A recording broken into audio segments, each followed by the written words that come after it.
Do good people go to heaven? When I was a kid, I went to an Air Force camp, and it was a week-long camp where we did some Air Force stuff, and my parents were nice and they liked that we were enjoying this, and so they bought my brother and I these little kid-sized Air Force clothes and kid-sized flight jacket, flight suits, and we had patches, and my dad was in the Air Force, and it looked just like all the stuff my dad had. It was just smaller. And so it was a lot of fun for us. We got to go through some of the kind of trainings that the not really, but we thought we were going through trainings that the Air Force and military people were going through. We had the afterwards we had the suit with the patches on it. It was great. But if I had taken that flight suit as a kid and the training that I had, and I walked to the gate of an actual Air Force base, they wouldn't let me in. Because it didn't matter if I was wearing the suit or if I had gone through the training. That doesn't not what makes you an Air Force military officer. You become a military officer when you pledge your allegiance to the president and to your country and say, I'm going to do that. That's me. And I feel like when we think about salvation and we look at Philippians chapter 3, is talking about salvation, that we struggle with that as people too. The question becomes, like I said, do good people go to heaven? In other words, can you go to the right trainings and do the right tasks and put on the right garments? And can you make on the outside, if you just make on the outside people think yourself look good, then God is going to let you through his gate. And the question is putting on the garments of goodness what's required to get through the gates of heaven where God's glory dwells. And that's where we can learn from Paul. Because Paul thought that one time in his life. And in Philippians chapter 3, he explains about his thought process regarding how do we get to God and what types of people are allowed through the gates of heaven. And so Paul says this in Philippians chapter 3, verses 4 through 7. Although I myself might have confidence even in the flesh, if anyone else has a mind to put confidence in the flesh, I far more. I was circumcised on the 8th day of the nation of Israel, of the tribe of Benjamin, a Hebrew of Hebrews, as to the law, a Pharisee, as to zeal, a persecutor of the church, as to righteousness which is in the law, found blameless. But whatever things were gained to me, these things I have counted as loss for the sake of Christ. You see, Paul grew up, and his point here is, as he's talking to these Philippians, is there were people in the Philippian church, especially these guys called Judaizers, who were saying that in order to get to heaven, in order to get into God's presence, that you had to do certain tasks and follow the law perfectly in order to gain salvation and maintain your salvation. And Paul is saying here, look, if anybody could be good enough to go to heaven, Paul says it was him. He said Paul checked all the boxes anybody could possibly check if heaven was all about being a good person.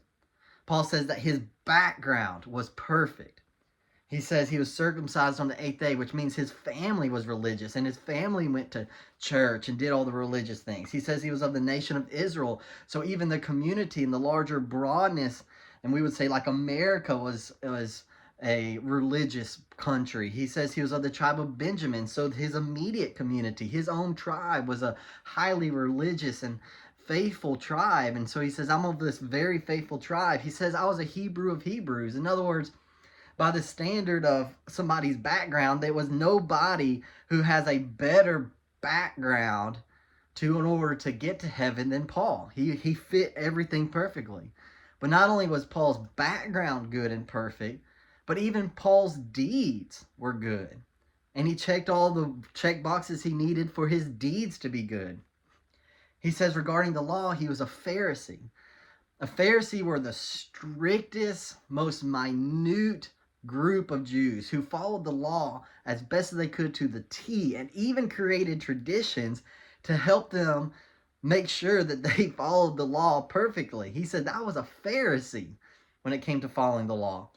He says, as to zeal, he persecuted the church. Paul said when there was this new group called the church that came up, Paul was so entrenched that he voted to persecute them. He even persecuted Christians himself. He even would later lament the fact that he would torture Christians to try to get them to recant Christianity. He had zeal for God's law. And he said regarding this law, he was blameless. In other words, if you went by the book and said, did they make sure he did every ritual and every religious thing and every good thing? Paul said, I was blameless. I did everything right. So as Paul looks back at his life, he says, man, if there is anybody in the world that could gain heaven because they are a good person and they're just religious, then Paul says it could have been me. But then Paul had an experience one day with the real Jesus. And it changed his life. And he gained a new perspective. And so he says in verse 7, but whatever things were gained to me, these things I've counted as loss for the sake of Christ. Paul realized that day on that road to that he was, all these things that he had put his trust in for salvation, they were nothing.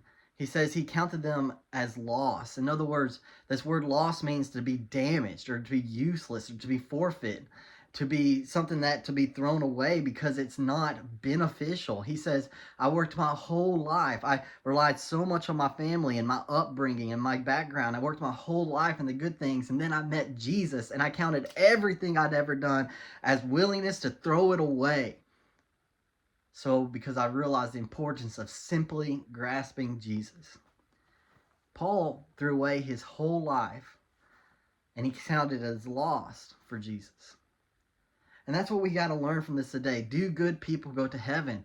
Well, the answer is no. Good people don't go to heaven just because they're good. Sincere people don't go to heaven just because they're sincere. Religious people don't go to heaven just because they're religious. People who believe in a God don't just go to heaven just because they believe in God. Why? Because God's standard to enter his glory is holy perfection, not just goodness. Because God is holy perfection. And unless somebody can be sinless, they cannot enter those gates.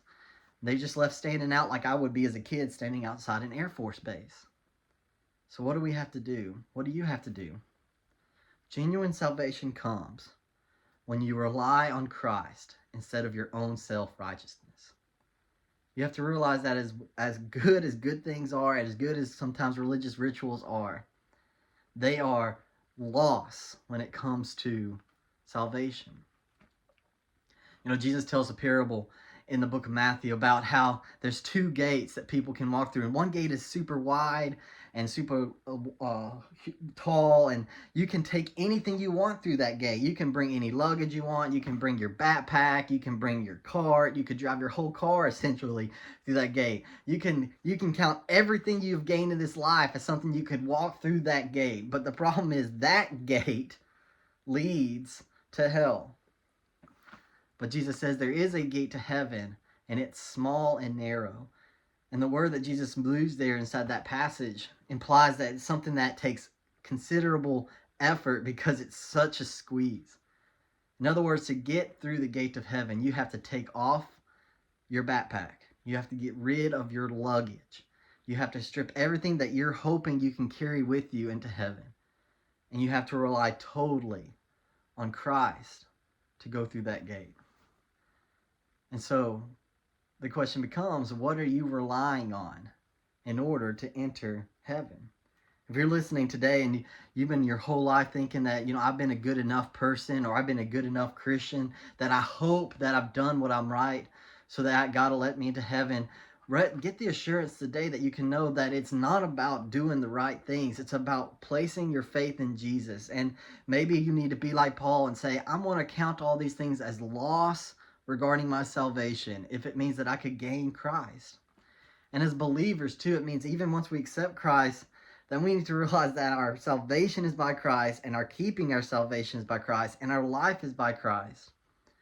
And so instead of re-picking up the baggage of saying, I've got to make sure that I maintain God's favor in my life, realize you already have God's favor in your life because you have Christ. What an awesome reality.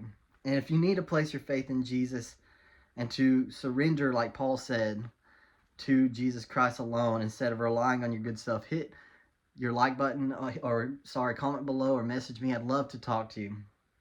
And if you're glad that salvation is by faith in Jesus alone, and not through making sure you have the right background or the right works. And hit this like button and share this video.